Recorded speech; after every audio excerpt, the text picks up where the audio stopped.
Hi, I'm going to give a little tutorial in conic sections and sort of show why they're called conic sections.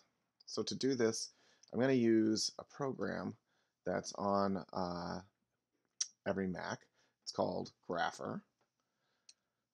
Okay, and because it's called conic sections, cones are a 3D shape, so we need to choose a 3D graph. The equation for a cone is a little is sort of the reason that this comes up in why these equations are called conic sections, because you can make something called a double cone by kind of taking this z coordinate, kind of taking the equation of a circle actually. So the equation for a circle is x squared plus y squared equals r squared. And instead of having a specific r squared, we're going to um, sort of stack a circle of a particular radius on top of each other in the z-axis. So the z-axis is going to be sort of the radius, and so if we say z squared instead of r squared is equal to x squared plus y squared, then we get what's called a double cone. So you can see that there, right? We get double cone because it doesn't matter if z is positive or negative. Now, the conic sections are equations in two variables that have uh, um, quadratic pieces to them. And so now we have equation in three variables instead of two variables. We'd like to get back to two variables. How can we do that here? Well, one way to do that is to write z in terms of x. So let's, or to, so the easiest way to do that is to just say z is some number. So let's say z is 3. And if you look at where that plane, so z is 3 is a plane, um, and where does that plane hit the cone? It hits it in a circle. So that intersection between a plane and the cone, or the double cone, is a conic section. So we see now that the circle is a conic section. What other uh, planes could we have? Well, we could have something sort of, as long as it's linear, we're not going to increase the degree in any way. So let's see what happens if we have x plus y. Okay, well, that's sort of interesting. We're trying to sort of understand the intersection there. And so I see it's kind of looks like an X, but it sort of misses there. And I get some actual curve right at the right where it ends. So that shape is called a hyperbola. That shape's a hyperbola. So when uh, when the when the plane hits both of these cones, you get what's called a hyperbola. Is there a way for um, the plane to not hit both cones?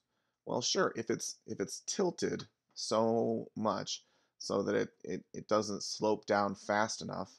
Right now, this one is a fairly tilted one. It slopes faster than the slope of the cone. If it doesn't, if it doesn't, if it tilts less so, then it won't hit both. I think if I change this coordinate of the y, I think that will do it. Nope, it's the other one. So the x, not doing so great. Maybe if I put a minus sign in there. Still not so good.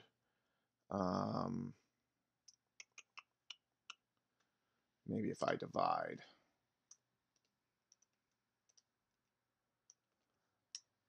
Now I'm getting something.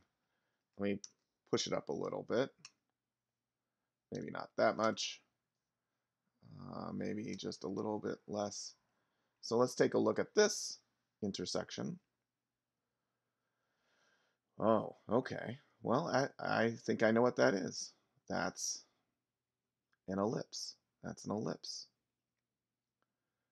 Okay, so an ellipse is a conic section. An ellipse is has an equation that can be written in terms of x and y, where x and y, the highest degree term that we get, is squared.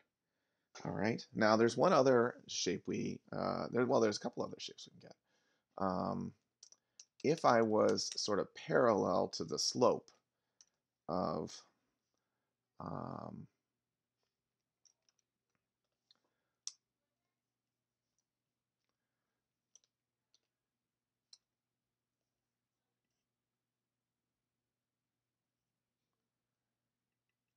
so I think this one is parallel to the slope. Let me zoom out. Oh, no, it's not. So how do I do this?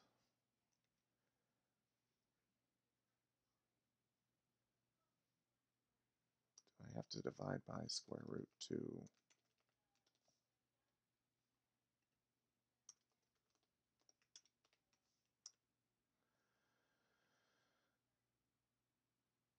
So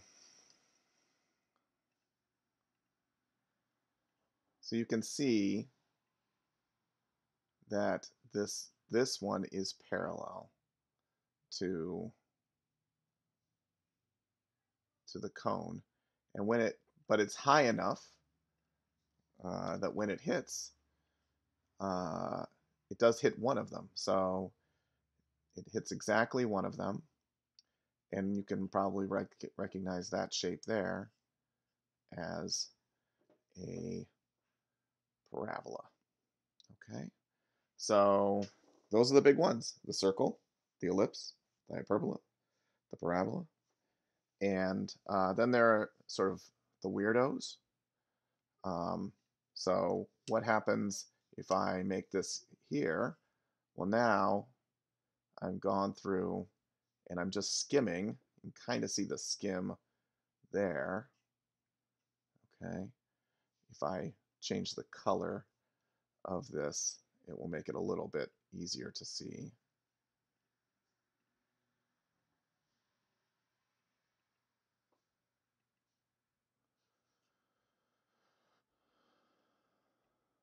So you can see the red and the green are sort of peeking through. So one conic section is a line. Now there's no squares in the equation of a line, but no squares is a kind of square. So that's why a line works. Another kind of crazy one would be x equals 0. Um, so in that case, what do we get? Well, we get two. You might think we're getting a hyperbola, but we're getting kind of a degenerate hyperbola where it's just two lines that make an x, two intersecting lines. Um, and we can also put z equals 0, and we get the world's tiniest circle of just a point. So the point, the line, the intersecting lines, those are called degenerate conics.